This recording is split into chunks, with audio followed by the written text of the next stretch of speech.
All right, we are now on to chapter 6 in your textbook of what is an assessment center.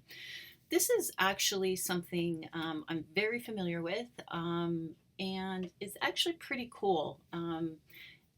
It has a lot to do with acting and getting into the role that you are trying to get because if you can't do that, you're not going to be able to show the assessors what they need to see.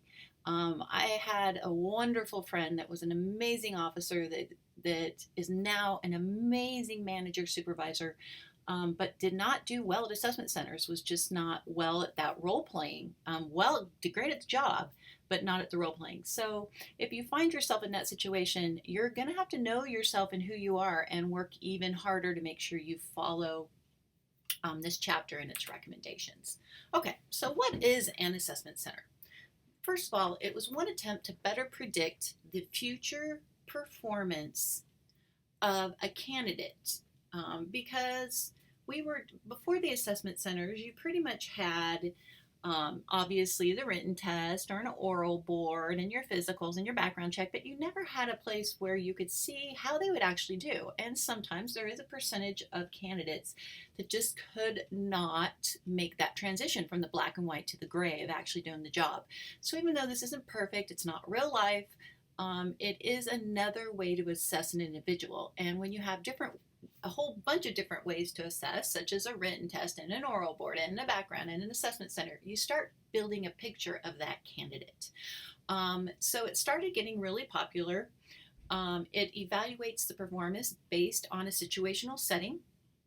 It's used to elicit measurable types of behaviors. And if the assessment center is developed correctly, it can relate directly to the specific position the candidate is testing for. So as the candidate performs in an assessment center, evaluators compare each candidate and look for the strengths and weaknesses. What's the history of these? Well, during World War II, agents of the Office of Strategic Command, OSS, realized that pure academic training and education weren't preparing the operative for real life situations in wartime. So even though you had agents that scored well on written tests, they weren't, just like I said, performing well in the field. So again, this assessment center offered the OSS agents a chance to test how they will perform in the field and see what strengths and weaknesses they had and how to develop or change those as needed. All right, so what types of assessment centers will candidates see? Each hiring agency can utilize whichever police officer hiring test they deem most appropriate for their agency. So a chief or sheriff and the human resources department make those decisions. Some departments also utilize what we call agencies to come in and run those centers as assessment centers. So while they're most commonly utilized for police officers that already work for particular law enforcement agencies and they're preparing to be a sergeant or a lieutenant or a captain, they're generally for corporal, sergeant, or lieutenants, but other agencies have now started utilizing them in the hiring of law enforcement officers as well. So the different types of group assessment centers, different types of assessment centers. So we have the group assessment center. The GAC format is where the candidate responds to a location designated by the hiring agency, along with 4 to 10 additional candidates. Now that number of 4 to 10 can vary. Obviously, it depends on how many are testing for the position. The candidates are placed in the same room, seated at a table, generally a round table, or a square, it doesn't really matter. And evaluators with the hiring agency are seated at an adjacent table watching what the candidates are doing and saying. And the candidates are given some type of policing issue that they must work through in a given amount of time. The goal of the GAC is to see how the candidates work with other candidates and to identify leaders or candidates that may have weaknesses and issues. There's also what we call the Individual Assessment Center. That's an IAC. It's designed to place the candidate through a variety type of oral board interviews to gauge their answers, attitude, thought process. The IAC is closer to an oral board interview format where the candidate is asked situational scenario questions and ethical-based scenario questions. There's also generally a writing component to the assessment center.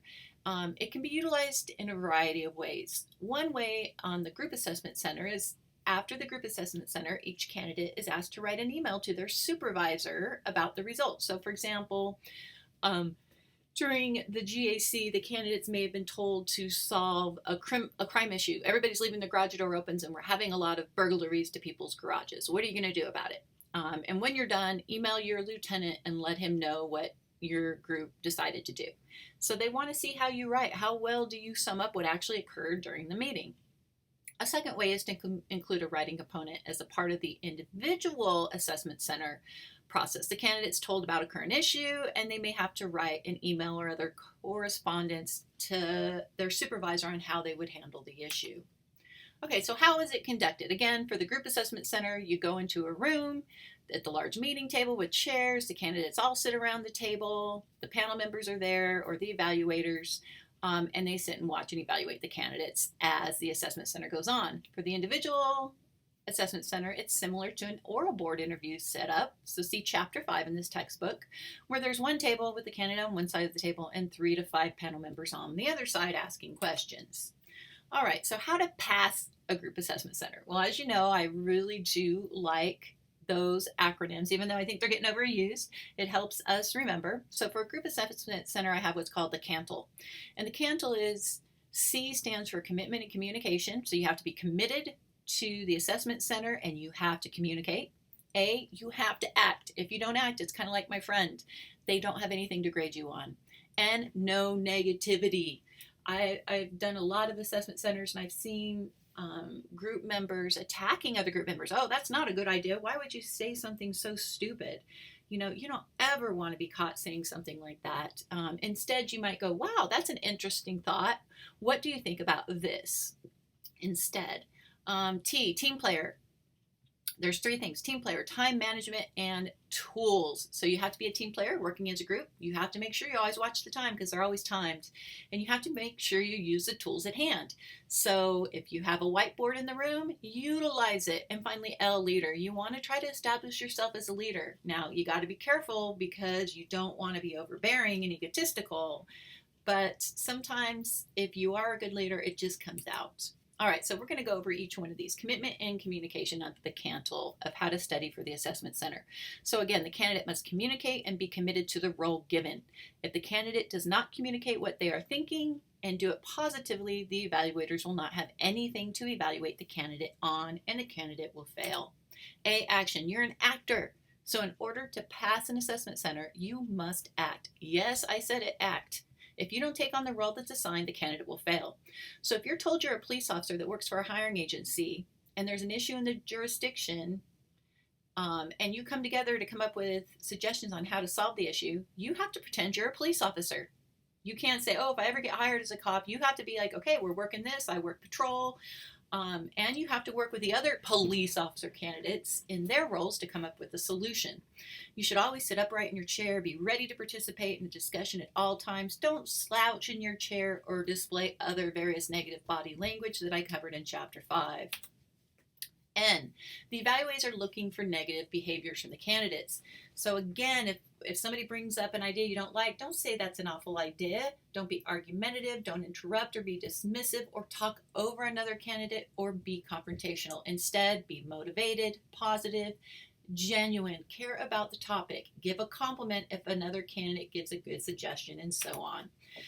Team player. So here's our 3 T's. First one is interaction with the other candidates has to be positive. You have to work with everybody. They could be saving your life one day. And time management. All assessment centers are timed, so you have to make sure that you are prepared. I generally, as a leader, I would say, hey, who would like to keep time? And then I'd say, okay, if we have 20 minutes for this, the timekeeper at 10 minutes, give us a warning at 5 minutes and at 1 minute. T, tools. If there's tools in the room, such as a whiteboard, dry erase markers, assign a person to write on it and take notes during the meeting. Finally, again, leaders. Police officers are leaders. Think about it. When have you ever seen a police officer go to a scene and just not say anything and everybody looks at them and you expect citizens to run the show? They don't. The police officers have to go there, such as a traffic accident, and they say, okay, park your car here, give me your driver's license, give me this, do that. All right, so how do you study for it? First, you should have a thorough knowledge of the hiring agency, its organizational chart, and what issues the agency is experiencing. A lot of times, they put it on social media, you know what's going on, and you can prepare for those ahead of time. The candidate should also employ the SARA problem-solving model. That's scanning, analysis, response, and assessment I covered in Chapter 5. All right, how do you pass an individual assessment center? So obviously go to the oral board interview chapter in this textbook, Chapter 5. While the questions asked during the IC may be different than a traditional oral board interview, the preparation is the same. So you can pause here and go over some different questions you might see on an IAC. All right, also, no matter the question, always remember those 3 golden ticket tips from the oral board interview chapter in this textbook. And I'll let you pause there to review those 3 golden ticket tips that are golden. And how are assessment centers used for promotion? Well, many agencies and even many corporations in the private sector utilize them for promotional testing when you're going up, generally in areas of management, because seeing somebody actually go through an assessment center is one of the best predictors of future behavior. All right, the most common types of promotional assessment centers are the in-basket assessment, the group assessment, issue assessment, the critical incident assessment, the employee counseling assessment, and the citizen complaint assessment. Again, going to role playing. Assessment centers are always about role playing. And as I said in the chapter about oral board interviews, even cops role play before we head to calls. So you have to practice, practice, practice, and speak aloud. The in-basket assessment center. I'll pause this. You can pause this here to go over it, but it starts with the candidate giving different types of paperwork, as I've listed below, and the goal is to see how well the candidate organizes and delegates the paperwork, because they're going to have some conflicts in the calendar and who contacts you and what you're going to handle first and second, and they want to see how you handle it, and you're going to have to assign it sometimes to other officers that have possibly more information in an area such as gangs than you do, so you can attend a more important meeting with the chief of police or mayor, for example. The group community issue is very similar to what I just described in this chapter, where you're given an issue, you have to come up with a solution, and you write an email to your supervisor about it. The critical incident is when I did mine, you have a real patrol car, you're sent to a highly critical incident, bank robbery, kidnapping, active shooter, and you have to use your radio, and you have to sign people where to go, and they see how you do under pressure. The employee counseling is where you have kind of a rogue employee that's rolling their eyes, they're not very respectful, they're not doing their job, and so you have to be able to go into the room where there's a role player acting as your police officer employee, and you act as a supervisor, and you have to counsel them. Here's some tips on the 5 steps for the employee counseling assessment. So 1, explain to the employee what they did wrong, and I'll let you pause here to read more about that.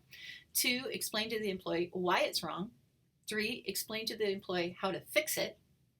4, explain to the employee when they have to fix it by, and yes, you have to give it an exact date. And then 5, schedule a meeting in the future to review their performance and see if they need to attend any training or any other recommendations. Let me tell you, this is another golden thing for that counseling.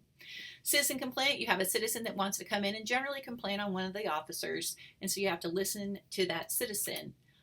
All right, this ends this chapter on assessment centers.